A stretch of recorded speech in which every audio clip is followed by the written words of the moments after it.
Hello, welcome to another program with Maine Historical Society. I'm Kathleen Newman. It's October 21st, 2021, and this is Trans and Non-Binary Adventures in 19th Century New England, a talk with Jen Manion. And this is one of our programs in our Begin Again series that is meant to support the themes and the stories explored in our Begin Again Reckoning with Intolerance in Maine exhibit.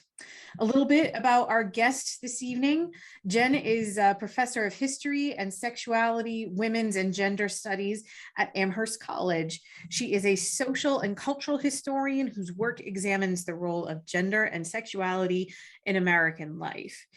Jen is the author of Liberty's Prisoners, Carceral Culture in Early America, which received the inaugural Mary Kelly Best Book Prize from the Society of Historians of the Early American Republic.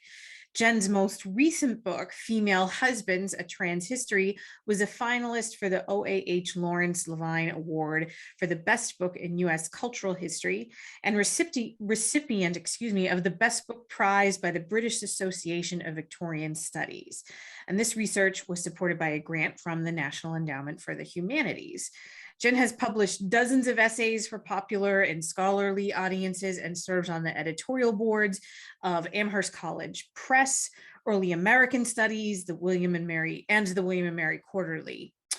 She's working on a 2-volume series, The Cambridge History of Sexuality in the United States, with co-editor Nicholas Surrett. And previously, Jen worked for 10 years at Connecticut College as a faculty member in the history department and was a founding director of the LGBTQ Resource Center. Jen received a PhD in history from Rutgers University and a BA in history with an English minor from the University of Pennsylvania, magna cum laude. Jen, thank you so much for being with us today. Thank you so much for having me. And thank you everyone for taking time out of your busy lives and subjecting yourself to one more Zoom. I'm going to share my screen now so that you can see, or maybe not. Oh, there we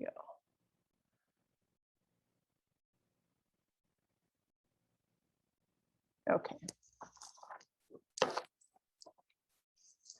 Long before the modern LGBTQ rights movement, individual queer and trans people challenged gender and sexual norms to express themselves and their love freely, often in defiance of laws against same-sex sex and cross-dressing.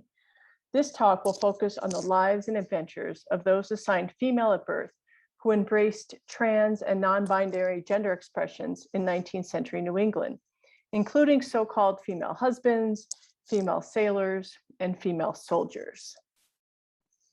The transgender rights movement has achieved widespread visibility and recognition in the past decade or so. For some people, trans issues seem very new and modern, a contrast to earlier times when people seemed to accept the distinct expectations outlined for boys and girls. But in hindsight, even the women's rights movement and the gay liberation movements were quite modest in their critique of gender. Neither actually demanded an ability to change one's sex socially, legally, or medically. They didn't call for the eradication of the distinction between men and women in public life, something that's largely rooted in heteronormativity. Nor did they fight against gendered language. All of the unnecessarily gendered honorific salutations and pronouns that carry the weight of centuries of racism, classism, sexism, and homophobia, in addition to erasing trans identities. And so in this way, the demands of the transgender rights movement are new. They're part of a transgender revolution.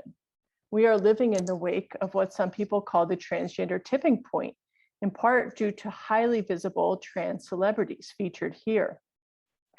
These demands, I would argue, are actually part of the unfinished business of women's rights and the gay liberation movements. Aside from living in this tremendous moment of possibility for gender liberation, the other inspiration for my research came from over a decade of teaching the history of sexuality.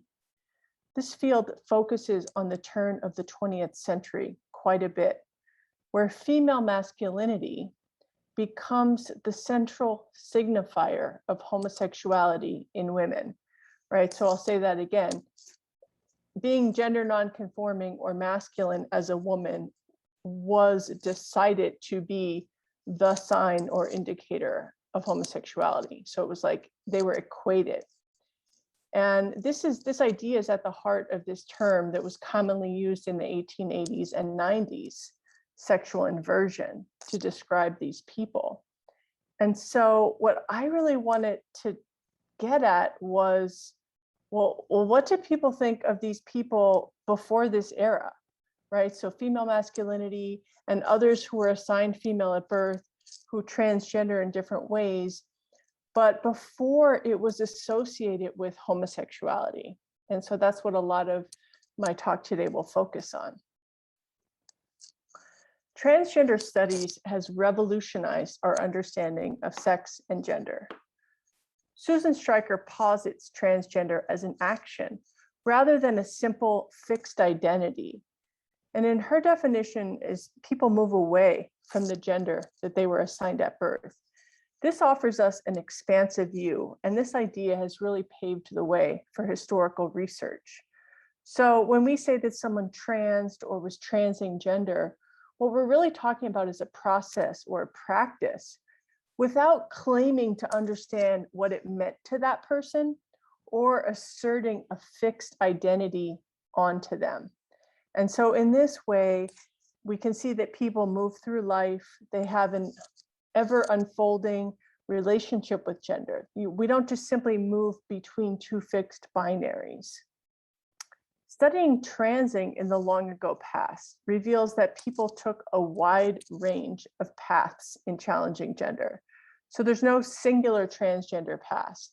And so for my talk today, I'm going to invite you to turn back the clock to the 19th century and introduce you to three key ways that trans and non-binary people were known: as soldiers, sailors, and husbands. These people, early trans, queer, and non-binary pioneers, became visible in public life and widely known when the local press reported their stories and then others reprinted them. The one group that you've probably heard a lot about already are soldiers, especially those that were involved in the Revolutionary or Civil Wars.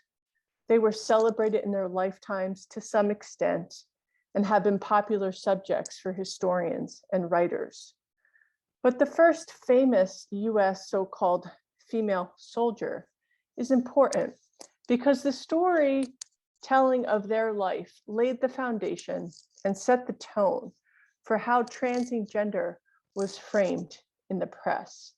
And here I'm talking about Robert Shurtleff, who some of you are probably more familiar with as Deborah Sampson. Robert Shurtleff enlisted in the Continental Army to fight against the British in the American War of Independence. They served from May 20th, 1782 to October 25th, 1783, nearly a year and a half. Shurtleff was 21 years old.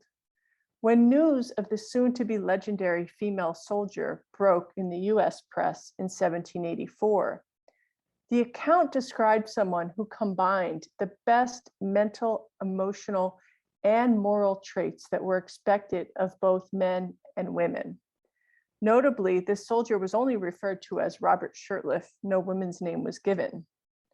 Robert Shurtleff was said to have displayed all of the following and more: virtue, activity, alertness, chastity, and valor. They were admired by their superiors, sober at all times, and surrounded themselves with others of similar values. Now, this joining of traits painted a picture of Shurtleff that was not threatening. It preserved their character. It removed from consideration the idea that they might have engaged in sexual relations with others while living as a man.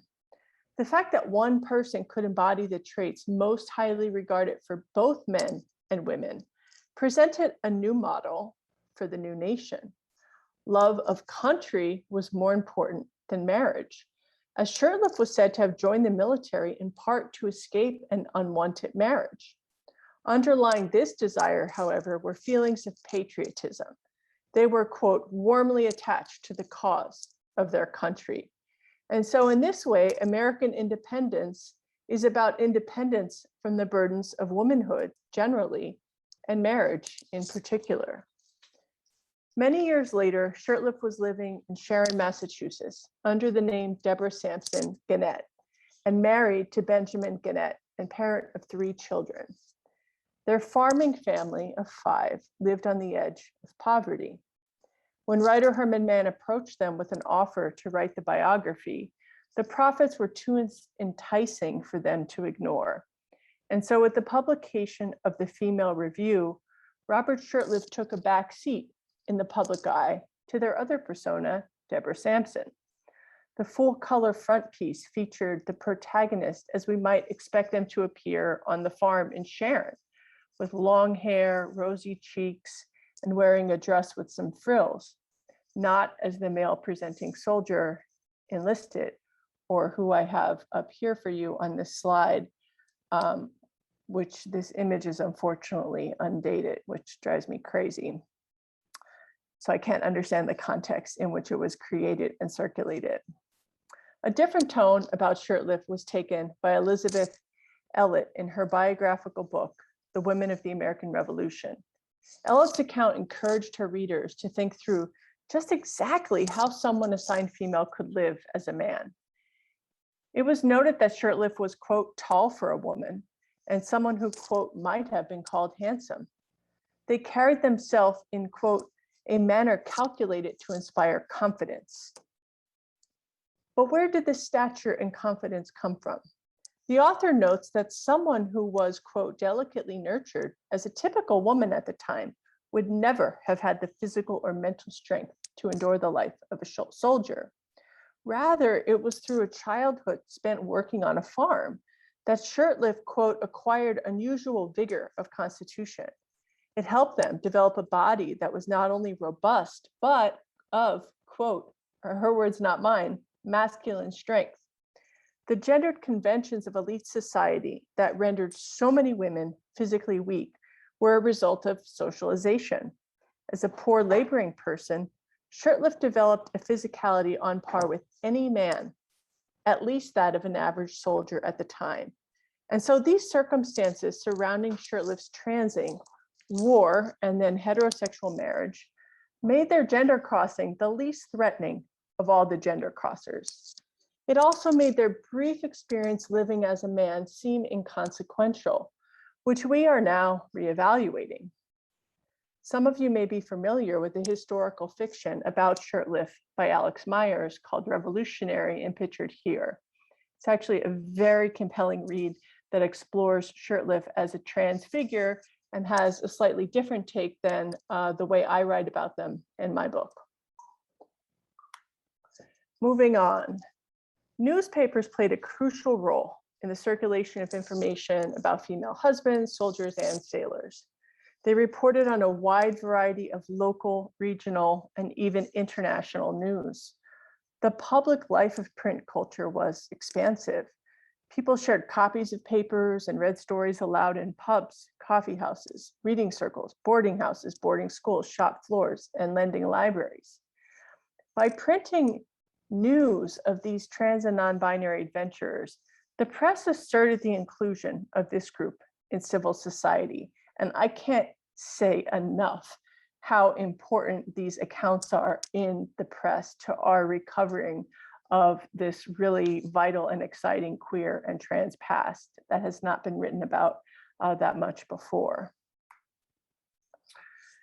So this was a story about a female sailor that was reprinted in the Working Man's Advocate out of Belfast, Maine. And this is one example, and it talks specifically about one of the handful of African-American female sailors and soldiers who are written about in the press. African-Americans never enjoyed the same freedom and mobility in the 19th century as white people, especially in the antebellum era. The newly professionalized police forces focused their efforts targeting enslaved and newly freed African Americans. the poor, immigrants, and really anyone who challenged the social order. While popular sentiments in the antebellum era tolerated and sometimes even celebrated female sailors or laborers out of sympathy that women's economic prospects were so abysmal, Black people who transgender never experienced that same leniency or respect. And this can really be seen in this account that circulated throughout New England about Boston native Charles Williams. There are several ways that racism and growing concerns about freedom for Black Americans shapes the policing of those transing gender. While everyone who transgender was commonly harassed, arrested, and detained, only white people were also seemingly sometimes celebrated for doing so. Second, when Black Americans were suspected or caught transing gender, they were treated terribly and often written about in very dehumanizing and vilifying ways. And you can see that here in some of the tone and the treatment of Charles Williams. In contrast to that, I have a story about a white female sailor who appeared and then reappeared in the press over the course of a decade in different contexts. And so, although Black American sailor Charles Williams was harassed and belittled by prison guards, the white American sailor George Johnson was treated like a delicate flower by the sea captain who was running the ship on which they were working when they were outed. George Johnson had worked for 7 months as a sea hand on the Nantucket whaling ship, the Christopher Mitchell. Johnson was said to be dutiful, hardworking, cheerful, and skilled. But upon learning that they were female, the captain immediately demanded that they change their clothing and retreat to the closest semblance of a domestic space, into the cabin, a stateroom set apart, at which point they were no longer treated as a fellow worker, but rather treated, quote, to every attention shown, which could be extended to a female on board ship. Now, Johnson really wanted to just continue working, and they had proven themselves capable of everything already, from going aloft to taking the sail, to taking regular mastheads and helms on all the voyages, even in the darkest nights. Johnson also participated in the thrilling and terrifying task of whaling, pulling the oar twice in pursuit of whales. This whaling voyage was merely one of many experiences that Johnson would have working in male occupations in the antebellum era, both at sea and on land. Johnson briefly made the news again 5 months later on suspicion of larceny in the Five Points neighborhood of New York. They were described as masculine-looking women, and at first claimed that their name was Shorty or Rough and Ready, before revealing the details of their past adventures aboard the whaler. After an undisclosed period of detention, Johnson was cleared of the charges and discharged, only to appear again in the press in the summer of 1856, making headlines because they were identified as female while working in a factory of the American Whip Company in Westfield, Massachusetts. And I knew about these cases separately for a while. It took me several years of research before I was able to connect them and understand that they were the same person. While the details of their life were not yet pieced together in this account, including their time whaling, one writer wished Johnson nothing but peace and goodwill. And so this is an example of one of the ways that white workers are treated in the press. Quote, in all her wanderings up to this time, her secret was never suspected, and it is to be regretted that she was not able to remain undiscovered and earn an honest living under the protection of male attire. This account, however, only refers to them as a woman and uses female pronouns, including the headline, "A woman disguised as a man." So there's also actually no attempt to maintain respect for Johnson's chosen gender either. I have another clip here for you, and this is another version of someone who worked aboard a ship. And Emma Barnes was from Maine. You can see here, born in Moscow in the state of Maine, and for 18 months past, followed the sea as a sailor. And they were being interrogated in a court here for like nothing that they had done. There was an accusation that the owner of the boarding house where this crew had stayed while they were on land in Philadelphia was a thief. And so it was related to another court case in which some of the sailors who had lived there were invited to come testify. And that happened right after Barnes had been outed by a fellow crew member. And so what I think is interesting about this case, about this interview here is, again, the quote, have you had protection? And that's a euphemism for a man's name that you're using. And that was the same thing, the same language used in the George Johnson case.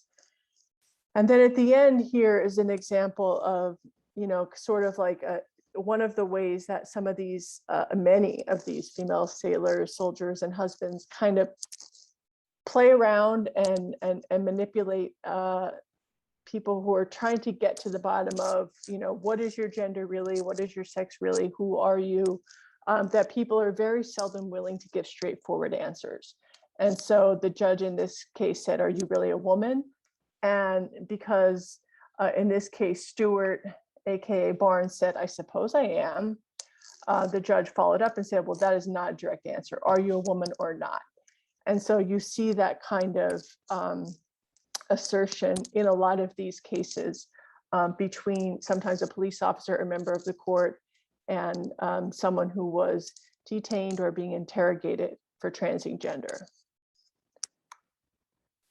The next person here this is a case that's near and dear to my heart. It's really the final major story that I'm going to share with you before I put it a little bit in a broader context, and then we can talk about what all of this means. This person was mistaken for a sailor, was actually not a sailor, and they were widely written about in the New England press.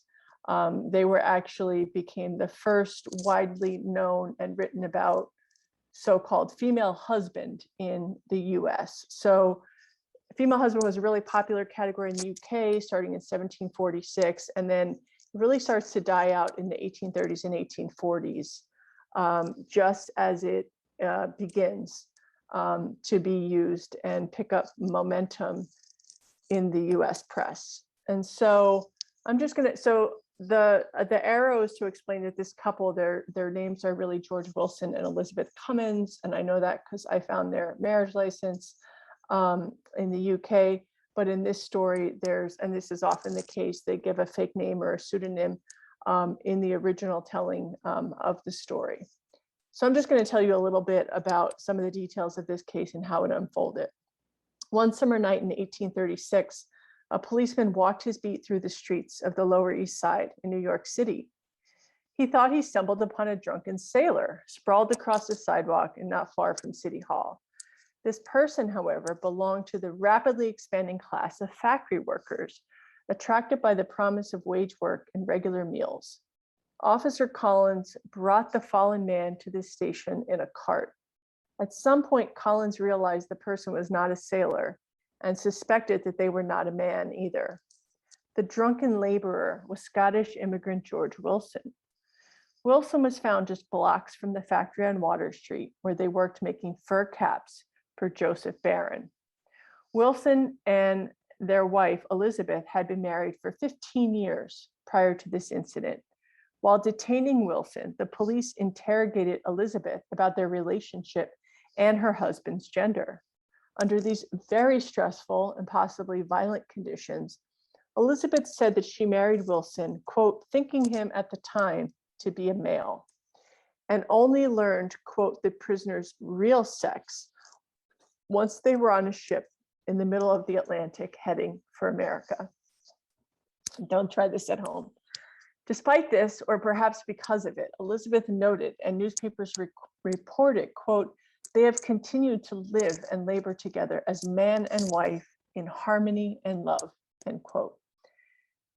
So maybe this was the first time that Wilson didn't return home to their wife at the end of the night, or maybe Wilson drank too much so often that she knew exactly where to find them.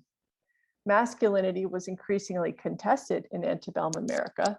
as the wave of evangelical reform sweeping the nation celebrated the idea that self-restraint and piety were central components of manhood.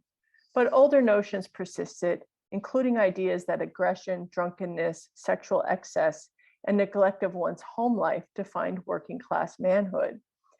Certainly, an argument can be made for the likelihood that this was not the first time Wilson drank too much on a Friday after work. But any question of how Wilson's drinking reflected or shaped their commitment to their wife and home became moot once the question of their sex was raised. What might Elizabeth have felt when she found her husband at the police station that day in this huge city very far from home? A combination of anger and fear must have raced through her as she set foot in the police station. She found herself face to face with the man who stood between her and her husband and freedom, the magistrate, Mr. Lowndes.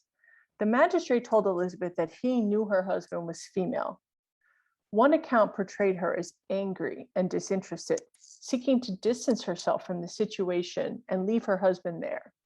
In this way, she seemed like any wife who tired of her husband's reckless behavior.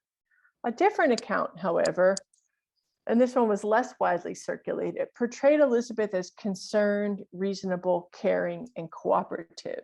And so one of the challenges with this project is reading a lot of different accounts about the same incident and the same people, and trying to figure out how much of the truth can we ascertain by reading them against other archival sources, or by reading them against each other. And sometimes there are just things that you just really don't know.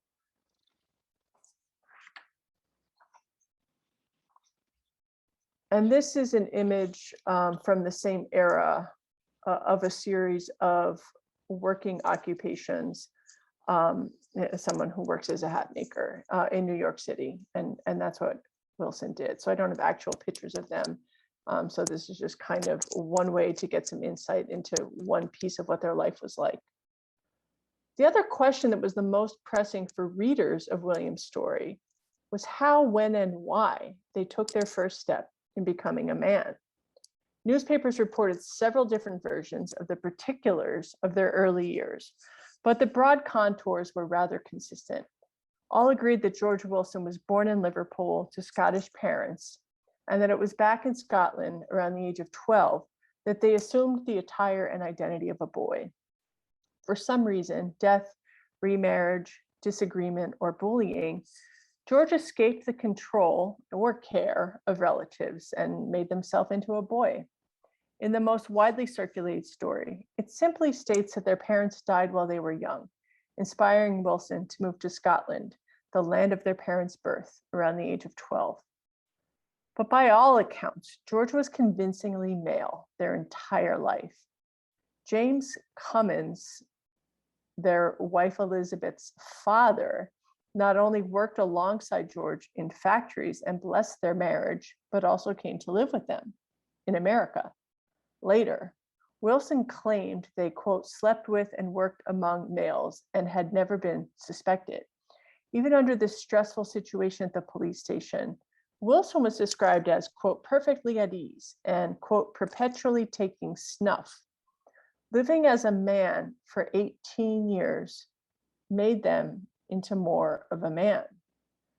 They were dressed in striped pantaloons, a plaid stock, and a gray roundabout.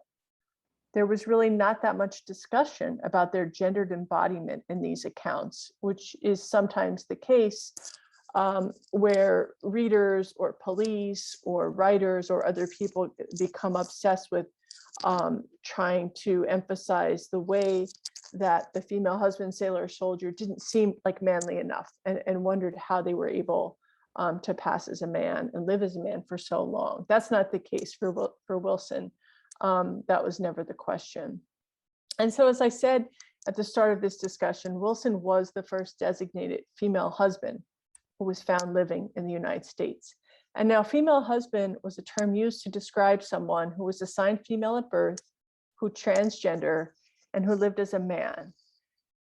And that was also true for the soldiers and sailors as well. The key thing that made a husband different and made this category a little more precise is they also entered into a legal marriage with a woman. So these weren't casual, just self-defined marriages. They actually, all of them have some kind of church record or state record, legal documentation to support this relationship. And they're actually easier to trace in the archives by soldiers and sailors because they become legal men with a paper trail of legal documentation that a lot of times the soldiers and sailors did not have. So female husbands assumed a legal, social, and economic position that was reserved for Anglo-American men. They did this in small towns and big cities in the UK and the US until just before World War I. The category starts to fade away. They were often presented as shocking and controversial figures with headlines featuring the word extraordinary. They found joy and love in intimate partnerships with women and entered into legal marriages recognized by the state. They challenged essentialist understandings of sexual difference. And every day, just by living their lives, they demonstrated that gender was malleable, right? It wasn't predetermined by your sex. Newspapers offered those who transgendered a certain amount of sympathy and understanding. A minority of papers used these stories to make mean attacks on those involved. And that actually proliferates later in the 19th century. But without a female wife in the picture to raise a set of legal questions pertaining to the sanctity of marriage and the violation of sexual norms, those who were just caught working in male attire, like soldiers and sailors and laborers, well, they kind of had an easier time explaining themselves to the authorities. But female husbands' accounts were different, and they reminded readers that anyone, including these other workers who seem single or innocent, might also have female lovers of their own. And so the transgression of a gender norm in this case always opened the door to the threat of a potential sexual transgression. By the mid-19th century, the women's rights movement, of course, had taken off. Campaigns for legal rights in marriage, dress reform, better wages, suffrage, greater educational opportunities. Well, these ideas all anchored the mainstream movement. And more radical activists integrated racial justice with feminism, working for peace, Native American rights, the abolition of slavery, and expanded rights for free Black men and women. Debates about the similarities and differences between the sexes were a really important part of the public discourse. Feminists had wide-ranging views themselves on the subject. Although most did not like people transing gender, they did not support the sailors, soldiers, and husbands. They believed that transing gender undermined their cause. Even bloomers caused a stir that made many uncomfortable. Critics of women's political advocacy, autonomy, and equality actually used the language of gender to try to undermine their efforts by calling them, and this is the case with this image here, masculine or manly or not womanly, right? So this image here is meant to be a derogatory, a critique of, these aren't even transing figures, right? These are feminists wearing bloomers, but they're smoking, children are making fun of them, other more proper women are giving them like side eyes. And so this rhetoric to kind of put these feminists down for being too manly, well, that's rooted in older arguments that women who were too well read might develop masculine minds. So, but this critique gained renewed potency as more and more women rejected conventional expectations, maybe by wearing bloomers, maybe by refusing marriage, maybe by offering political critique of slavery and war. And so popular attitudes toward female husbands, soldiers, and sailors, they became more hostile, and they sort of got entangled in this. Observers might strategically use the word woman husband to try to reduce or minimize the experience of the female husband or female masculinity. This usage aims to naturalize the category of woman, which is something we see happening later in the 19th century, and conflating it with biological sex. In that way, we disguise all of the learned norms and behaviors that really make one into a woman, that so many of the husbands and soldiers and sailors kind of experienced. And after 1 year, 2 year, 10 years as living as a man, they became more like men. They lived their way, navigating through society and through the workplace and through, everyday encounters, and each doing that as a man made them more into men. And so all of this is kind of happening at the same time and coming to a head. I'm going to just give you a quick conclusion to sort of wrap this up, but the broad strokes is that the antebellum period, really the early 19th century until around the Civil War, there are just tons of references to people transing gender for work in the press. And they're really exciting and really interesting to think with. And you can access a lot of them pretty easily in the many digital newspaper projects that exist all around the country. There's definitely a turning point in the post-war era where the kind of what might be seen as, the fun and games of this earlier era are over, because like women are actually asserting real political authority. African Americans are asserting political authority and rights and integrity in the aftermath of enslavement. And so all of this kind of respect and consideration, at least for the white people transing gender, really gets shut down. And so in conclusion, what I'll offer you is, despite how hard it was, to live as having transgender in this time, it was also not without its privilege, right? So within the British Empire, settler colonialism, slavery, and war really determined the conditions of and parameters for most people's lives. And so in our female husband, soldier, and sailor narratives, what we see is freedom, self-determination, and mobility. These were things that were very hard to come by for everyone. And so this mobility was enabled by their whiteness, and this reinforced the gender binary as the lens through which their stories were told. We don't know what motivated each individual person. So I will never be able to tell you if any of these people were really trans or really lesbians or really strong heterosexual women, right? There's no really. But this should not undermine the power that they offer us as a window into our collective past. While most female husbands did live seemingly trans lives, they also demonstrate tremendous overlap between categories of gender and sexuality. And they really refuse a simple reductive reading with one or the other as the driving force.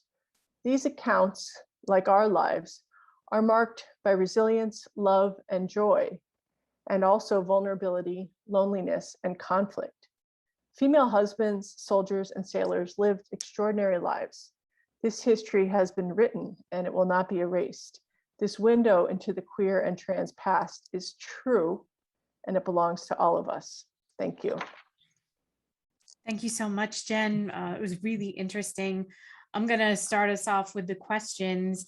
Can you tell us a little bit about how you do your research? It seems like some of this history you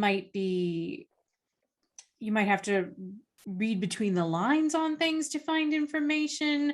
Where do you go? How do you start looking? And in addition to that, can you talk a little bit, have you done any research at Maine Historical Society on this?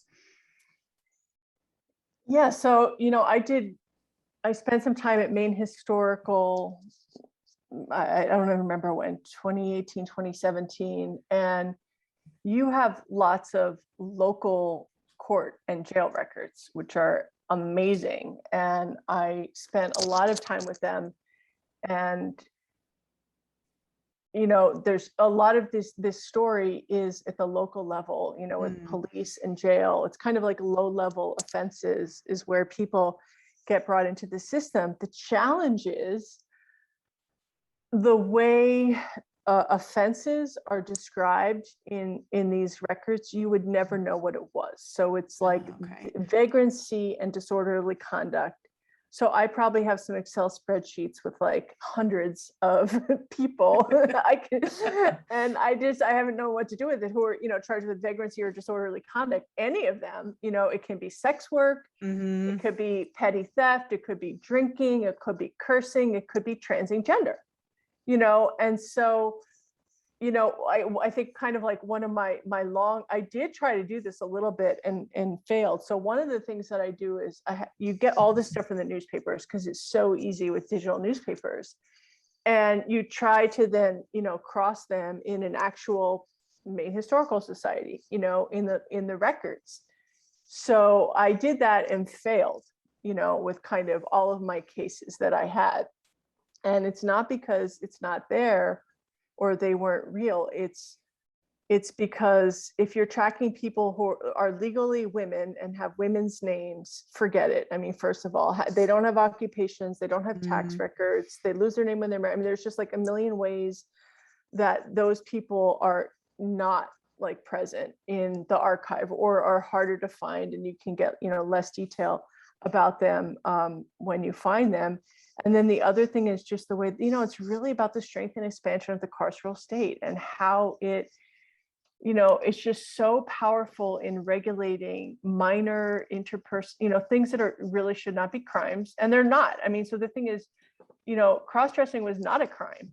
It became there, cities and states, not states, but cities, different towns, municipalities start introducing laws against cross-dressing, a handful before the Civil War, and then a proliferation after. So what's happening is that there is a social norm, and somebody encounters someone who's transgender, they think they're not who they said they were, and they freak out and they run to the police, and the police doesn't know what to do. Because they're like, what did this person break a law? Did they do anything wrong? So there's just like a lot of gray that is not captured in the records for us 150 years later. So it is so exciting. It's really fun work to do.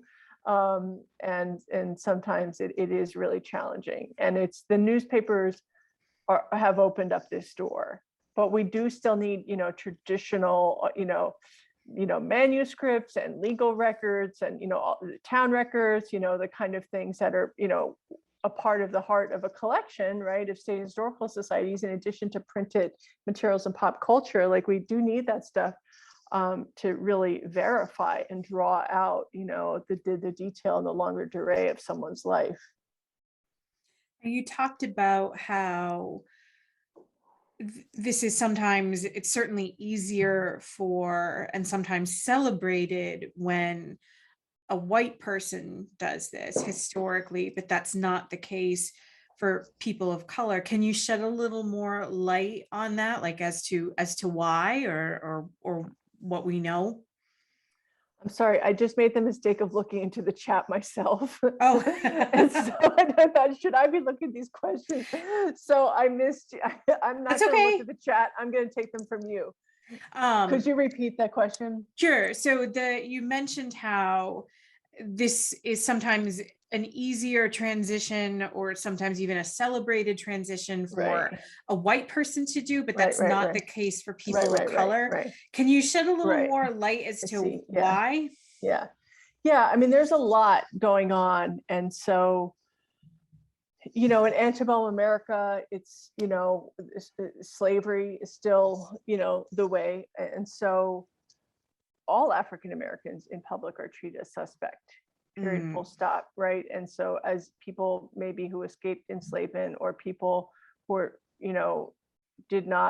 shouldn't be free, or, so, and just by existing. And this is something I learned in my first book, and it's early, it's 1780s, 1790s, 1800s. It's in Pennsylvania, even in a place where slavery has been abolished, and people think there's tons of abolitionists. It must have been great to be Black in Pennsylvania, in 1810 and 1820. There's just so much harassment of Black people in public, especially if they're poor, especially if they're drinking, especially if they're having fun, especially if they're suspected of engaging in sex work and, any kind of illicit or, marginal economy, which of course the whole economic system forces them into.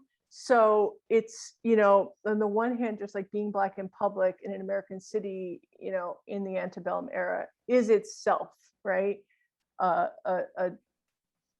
threat. And, people who transing gender, they're just treated terribly. And so, one way that we have records of this experience is people who were enslaved, who put on some kind of disguise, and that might include transing gender, right? Ellen Craft is like the most famous case of that, to try to escape to freedom. So they were instantly more suspected of being someone who should be enslaved and had, Right. Improperly escaped. So, and the other piece of it, which is really important, is the way that part of structural racism was to deny African Americans like gender. So that Black women didn't get to like really fully be women, and that Black men didn't get to really fully be men. And so there's something about, for when white people transgender, it's seen as this like remarkable crossing, and almost it sort of elevates and fortifies the gender binary, that people are really comfortable with. Right. And when Black people do it, it's not seen the same way at all, right? It's and the best work on this is by C. Riley Snorton, who wrote a book about it, and some of it is deeply historical in the antebellum era as well, and then he goes later, but it's called Black on Both Sides. And so it's really about the way race in America, and specifically for African Americans, makes this whole project of transing gender and blurring gender just like a totally different story than that which the lens through which white gender transing was made meaning of during this era. I know someone has commented in the chat how important this history is for us all to learn, how important it is for young people to learn. I think it's a history that often isn't included for a lot of us in our education.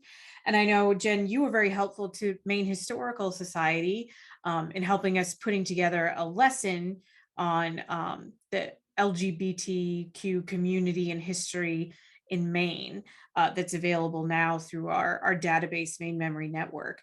Are there any other like resources that you can recommend to folks they want to educate themselves more on this topic? I know you just recommended a book a moment ago. Are there any others or any other, whether it's books, publications, films, anything that you would send people to?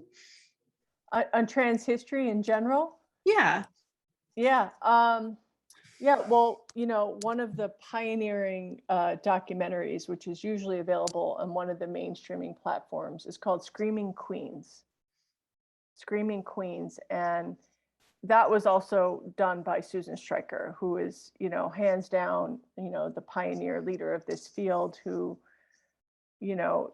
did this work long before it was popular, and who did a lot of the conceptualization of the categories in a way that has made it possible for us, to kind of bring this history to life. And Susan also has a book, which is a great introductory overview to transgender history. I think it's called Transgender History. And it's, it's mostly like a post 1960s civil rights era story, but it's a great place to begin. Excellent. I don't, Jen, I don't know if you're seeing any other questions in the chat that I might have missed.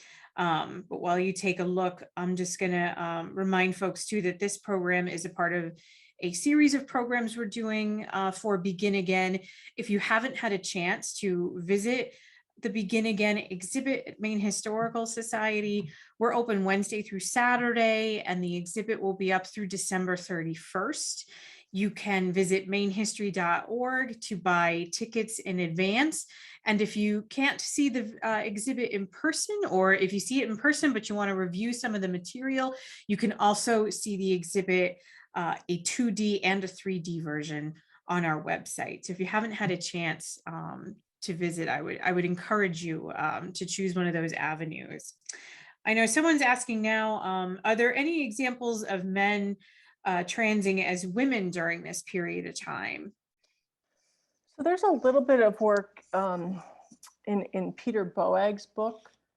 Um, is it called Redressing the West? Um, and about a famous case of a trans woman who was married to a military officer. The details escape me, but that is a compelling story. And that one was also covered, I talked about the proliferation of the press and also Mm, the police news. So like this whole category that specialized in crime, those cases were also covered in the Police Gazette.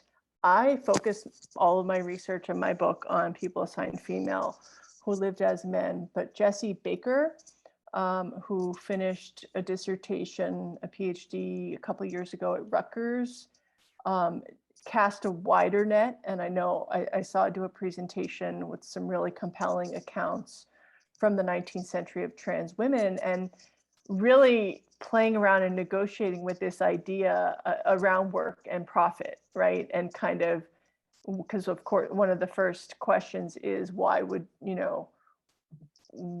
you live as a woman and face economic hardship? And mm, their answers are all over the place. It's absolutely fascinating. And I'm mm. sorry, I don't know off the top of my head if he has published some of that already. But people are definitely doing that work. And, I think there's easily in the 19th century newspapers alone, 10 original monographs. And then we could sort of try to piece them all together and get a sense of what is the state of this. But there's just so much work to be done, and because there's so much evidence that we haven't, worked with. Sure, sure. Well, thank you so much again. This is a really fascinating talk. And it sounds like there's a lot more work to be done and a lot more learning we can all still do. One more question before we go. Did female husbands participate in civic leadership roles? That's a good question. Yeah, so I don't. So in the UK they did. Like my favorite British husband is James Howe, and I was able to write a whole chapter about them because they left such a paper trail, and they owned a tavern with their wife that they ran for 20 or 30 years called the White Horse Tavern, and you can still see a picture of the white horse on a pole on the corner where it was. And they were said to have, yes, been, a leading, you know part of the community. They gave money to the poor, they were active in church, they were active in politics, this whole thing. But that's like 1760s London, Mm, and that they're more of an exception. mm, Overwhelmingly these are laborers. This is a path for a poor laborer, right? And mm, so um it's I because we mostly learn about them when something bad has happened to them and they've been outed in the press. mm. It's very, very hard to ever get a full picture of what was their community like, what was their friend circle, what was their, leadership, right, in the community. Sure. It's not something that at least the people that I worked extensively with, that I was able to find. It doesn't mean, I think anything's possible. I think we'll find exceptions to all of my generalizations if we keep looking long enough. But as a rule, these are poor workers. Well, thank you again. Thank you to our audience for your participation and for your thoughtful questions. Jen, we really appreciate you sharing your time and your expertise with us. And I hope that we'll see everybody back here for another program soon.